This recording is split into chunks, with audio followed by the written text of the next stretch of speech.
Hi, my name's Pete from New Zealand. I've been using the bioresonance device for about a year now.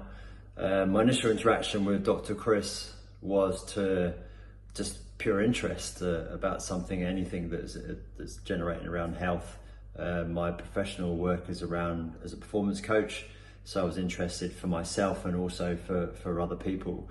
And what Dr. Chris was saying made total sense to me, and I think that was the first reason I wanted to engage about how can we make what we have available to us to fulfill our best potential. And then he introduced the body charger, and I was just fascinated with the science. It made sense. The fact that it's not brand new technology, it's just how we're using that technology for educating ourselves better about what our body does and what it could do better. I think a couple of stories for me that would make people think about the use of this device is that I'm 6'2". I've always been engaged in sports, and I've always had some kind of issue with sort of lower back, primarily from all the movement and being tall and sort of crouching over when I was younger because I was tall.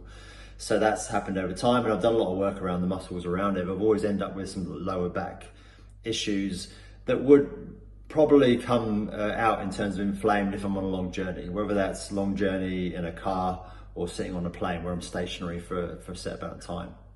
Well, having the device on has absolutely transformed that, as in I don't get any pain on long journeys. I've just come from a 7.5 hour journey from Wellington to where I live here, and I had no back pain whatsoever. So that was transformational, just that.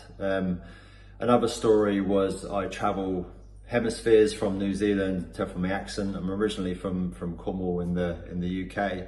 So traveling can be an issue in terms of jet lag when you're arriving in both places. And using the resonance device is that I haven't had that jet lag, or it's definitely been reduced. So even those two things. How I use it in everyday life is I basically use the men's health category, and I use that basically to just as a maintenance, and again because the science makes sense. And when Dr. Chris took me through it, it was something, well, why wouldn't I have it as a maintenance factor? So I'll continue to use the device. I'll continue to listen what Dr. Chris has to offer. I found him very genuine in his approach, very curious in his profession. And so for me, it's in terms of a performance coach for other people and for myself, is that I think this is a sweet spot that more people need to investigate.